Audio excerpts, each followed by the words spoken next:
एक प्रश्न विचारते, आज जे आपल्याला खूप मोठं वाटतं ते उद्या अस्तित्वातही नसेल असं कधी वाटतं का? आपण म्हणतो हे जग कायम आहे, ही व्यवस्था कायम आहे, आपलं आयुष्य ठरलेलं आहे, पण जर हे सगळं तात्पुरतं असेल तर? हा प्रश्न अस्वस्थ करतो आणि याच प्रश्नापासून ब्रह्मांडाचा विचार सुरू होतो. आज पुराण हा शब्द ऐकला की लोक लगेच मागे सरकतात, कारण त्यांना वाटतं हे देवकथा आहे, हे जुनं आहे, हे आजच्या जगाशी जुळत नाही.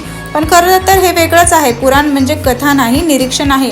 लोक जे पाहत होते ते अनुभवत होते आणि जे सतत घडताना दिसत होतं त्याचंच विचाररूप म्हणजेच पुराण. ब्रह्मांड म्हणजे फक्त आकाश, तारे, ग्रह नाहीत. ब्रह्मांड म्हणजे बदल, हालचाल, निर्मिती आणि नाश. सगळं जे स्थिर दिसतं ते आतून सतत बदलत असतं. आपलं शरीर बदलतं, विचार बदलतात, निसर्ग बदलतो, कालखंडही बदलतो.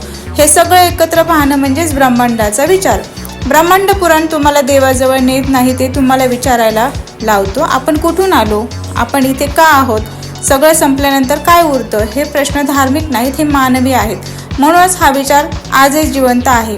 माणूस एक गोष्ट गृहीत धरतो, जे आज आहे ते उद्याही असेल, पण इतिहास पाहिला तर काहीच कायम नव्हतं. शहरं नाहीशी झाली, संस्कृती बदलल्या, भाषाही हरवल्या. ब्रह्मांडाचा विचार हा भ्रम तोडतो. तो सांगतो कायम काहीच नाही, पण बदल सतत आहे. हा प्रश्न खूप महत्त्वाचा आहे. याचा आपल्या आयुष्याचे काय संबंध? जर सगळं बदलणारच असेल तर अहंकार कशासाठी, द्वेष कशासाठी, अमर असल्याचं वागणं कशासाठी? ब्रह्मांडाचा विचार माणसाला नम्र करतो. तो सांगतो तू केंद्र नाहीस, तू एक भाग आहेस. आज माणूस म्हणतो आपलं सगळं कंट्रोल करू शकतो, पण निसर्ग, वेळ, बदल कधीच कंट्रोलमध्ये नसतात. ब्रह्मांडाचा विचार आपल्याला तयार करतो अनिश्चिततेसाठी, आणि जो बदल स्वीकारतो तो तुटत नाही. ब्रह्मांड पुराण म्हणजे जग संपेल याची भीती नाही, ती आहे जग बदलत राहील याची समज.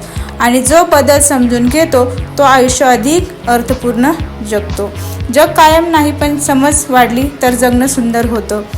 कसा वाटला आजचा व्हिडिओ नक्की सांगा. रामकृष्ण हरी.